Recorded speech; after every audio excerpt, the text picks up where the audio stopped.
Pasukan Rusia kembali melancarkan serangan udara terhadap fasilitas militer Ukraina.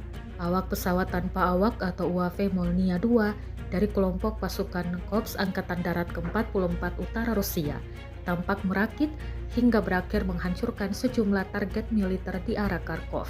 Rekaman detik-detik serangannya diunggah di Telegram pada Sabtu 22 Februari 2025. Belum ada konfirmasi dari pihak Ukraina mengenai dampak dari serangan ini.